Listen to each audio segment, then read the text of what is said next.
Even experienced campaigners and activists waste their hard work by neglecting these 9 easy social media optimization tips ahead of a big event or campaign launch.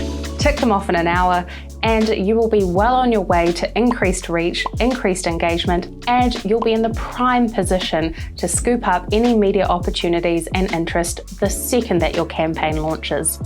Make sure you update your bios across all social channels and all accounts. Aside from a general checkup, you need to include these 3 essential ingredients. Firstly, a campaign or event hashtag. Secondly, your campaign or event location. And thirdly, a compelling call to action that your audience can take right from your profile. Now, this is going to apply whether you're a solo activist or whether you're running the accounts for a group, organization, or coalition. If you are the latter, then you'll want to do this not only for your organization profiles, but also for your own profile and for public-facing profiles of anyone who is involved in your campaign, from the campaign director all the way through to the interns and the volunteers. Now, including a hashtag is going to help you reach your audiences who are already engaged or interested in the campaign. So those are people like other activists and decision makers, but crucially media as well. It's going to mean that anyone who is searching for that hashtag is going to see your profile and know immediately that you're engaged and you're someone to follow for that information. I also really like to update the location. It helps you stand out as someone with on-the-ground experience who is worth following or worth reaching out to for comment.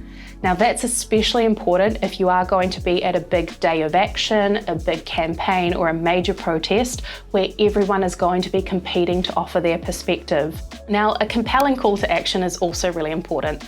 You want to think about things like asking your audience to sign a petition or make a donation.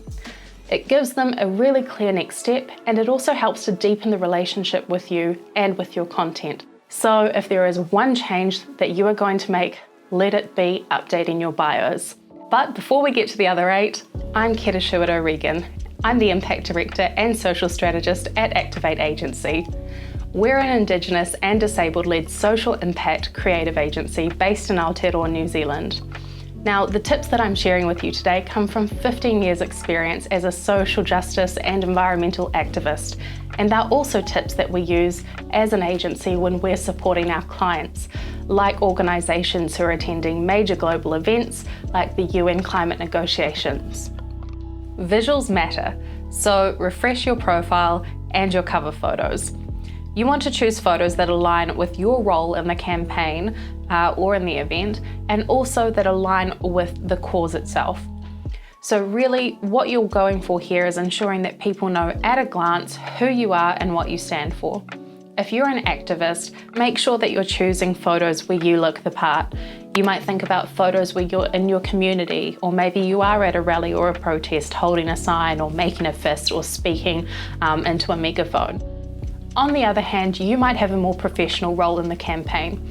Maybe you work for a not-for-profit, or perhaps you're a subject matter expert or consultant. In all of these kinds of cases, that means you're going to want to choose more professional images that show you in a bit of a professional workplace setting, but also that connect with the subject matter. Whatever happens, make sure that your profile and your cover photos really clearly communicate the message of you and the message of your campaign. Number 3, coordinate your content with the campaign's visual identity. This is all about creating a nice distinction between the content you've been posting previously and what you're posting now about your campaign or event. You might be doing this campaign, but you still want to post your family photos or your dog photos for the rest of your family and close friends. But you also want to be reaching out to people who are interested in this campaign. Those 2 different groups might not be interested in the same content.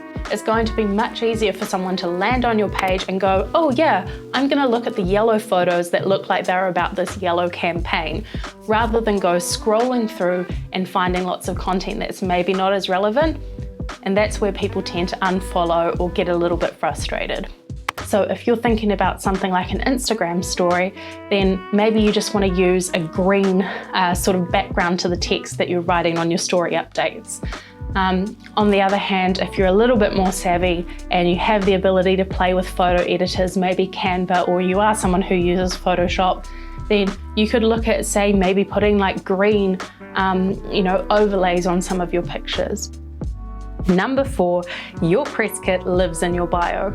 So whether you want to be speaking to press yourself or you have a dedicated media spokesperson in your organization, a downloadable press kit is a vital tool to help you get earned media pickup as soon as you start your campaign. You can make this really accessible on your social accounts by linking it in your bio with services like Link in Bio, Linktree, or my favorite, Squarespace's bio sites. A press kit is really essential because it makes it easy and quick for a journalist to find the essential information and images they need to run their story. That will increase the likelihood that they'll reach out to you for comment or maybe run with some quotes you've provided. Now, you can make this as easy and simple as putting essential information in a Google Drive, so your bio, a press release, and a couple of images. If you want to spice it up though, you can make your own dedicated web page and you can link all of those things, plus maybe some other ideas like story stubs or extra quotes and more. The key thing here is that journalists are busy people. Make their jobs easy and you will be rewarded. The 5th way that you can activate your impact before the campaign starts is to link an action pack in your bio. So, in addition to the press kit, you also want to empower your supporters with downloadable action packs so they don't have to think twice before posting in support. You want to make it as easy as possible for people to share your message and join your campaign by providing templates, responses to frequently asked questions, and clear campaign asks.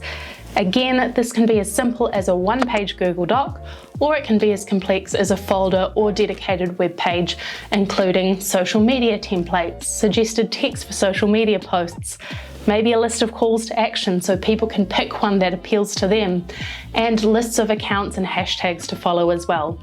Link this in your bio along with your press kit to make sure that everyone who lands on your page has a clear place to go to get involved in your campaign. Now, if you want to know exactly what you should have in your press kit and in your action pack, or if you need some support developing it for you, head to www.activateagency.co.nz to join one of our workshops or to book a consult. Number 6, stay ahead of the game and schedule out your content. It goes without saying that the more prepared you are with your content before launch, the smoother your campaign posting will be. By scheduling out that content, you'll free up time for engagement during that critical launch period. Responding to comments and feeding into the buzz around your campaign will help snowball your engagement and the reach on your campaign during that critical period when it matters the most. So even if you don't have a sophisticated content calendar or brand, just drafting a couple of posts, saving them in your drafts will really help so that at launch, it'll free up your time so you're not busy drafting captions or editing pictures, but you're using that prime time to connect with your audience and fellow change makers. Number 7, tease the campaign. Creating anticipation is a powerful strategy, so share some posts or stories that allude to the campaign or event coming up, but don't give everything away. You want people to still be curious. This can help to tip off would-be followers that you're likely to be a good fit for them and that you're about to share something interesting. That can help to convert them into followers in time for your launch or event date. Some of the kind of content that works really well here is behind the scenes videos or images, but you can also try things like countdowns, engagement posts like quizzes or questions. All of that can really help to generate a little bit of buzz. Now, I especially like this tip when it's used on stories or other ephemeral channels like, say, Snapchat if you're using that, but lots of content can work really well here. The key thing is that you use it in conjunction with the strategies we'll be discussing next. It's time for your pre-launch engagement spree, so make a cuppa, start a timer and settle in to connect and engage. Go through and reply to comments on all of your previous posts. So if you haven't replied to anyone, this is your time to do it. Once you've done that, you want to go through and start liking and commenting and engaging with other people's posts as well. Now, this is going to be useful because it will help to show algorithms that you're connected and relevant to those users, and it can help to build goodwill with them as well. Oftentimes when we see a little love heart or a little like from somebody pop up in our notifications, we're going to be curious and we might pop over to their account, and people who do pop over to your account will be able to see that you're really relevant to them. This increases the likelihood of you getting those people to turn into followers in time for your launch. Copy and paste comments or comment spamming is really not a good look, and it can actually hurt your standing in the algorithm of some platforms. So really be targeted here.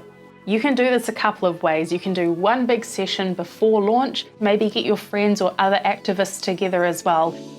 On the other hand, if you have been implementing the other strategies like the teasers and you already have content on your account, then you can even plan further in advance. So if you're like me, you'll find it much more manageable to sit down for 15 or 20 minutes with your morning cup of coffee and do this engagement spree in the week or couple of days leading up to the launch. Number 9, expand your network and do a follow spree. Now this means going and following other creators, organizations, and other accounts who fall into one of two categories. On the one hand, you want to be following people who are actively involved in your campaign. They might be your colleagues, they might be other activists in the space, or other organizations that you're working with on this campaign. Making sure that you've followed all of them ahead of time means that when it comes to campaign posting on the go, maybe you're doing a little behind the scenes, or maybe you're posting other live updates, it's going to be much easier for you to tag those relevant accounts and make sure that you're all amplifying the messages of your campaign. Group number 2 is to go and follow people who are relevant. They might not already be involved in your campaign or issue area, but they might be people who are likely to be interested in your campaign. So this could be people who work on similar campaigns or adjacent issues. It might be activists who are well known, who might be interested in promoting your campaign once they know what it's about, or people like that. A bonus tip is to take all of those people that you're following and put them into a list. Twitter lets you create Twitter lists, or you might want to even include them if they're really high profile people and people who are public and don't mind having their handles or their account usernames shared into a follower list as well, so other people can easily find the relevant people for the campaign.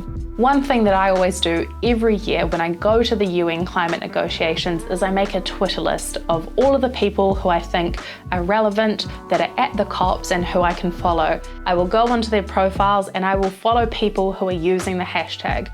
If you've hashtagged COP27 or COP28, I'm probably going to be following you. Just use your discretion here. Make sure you check their profiles before, because sometimes people will say that they don't want to be added to lists. If they're a really small account, they might not want to have their account blown up by being included in a big list that might get a lot of followers. But in any case, this is all about connecting with other people who are likely to be relevant for your campaign and creating that spirit of generosity. Social media is not just about talking to people and giving out your message, it's about listening, receiving, and engaging in genuine conversations. And when you follow these tips, you will be priming your account for just that. If you found these tips valuable, we'd love it if you could give us a like and pop a comment to let us know to make more videos like this. On the other hand, if you prefer a done-for-you approach, make sure you check out Activate Agency, and we'd love to help activate your impact for social good. Ka kite!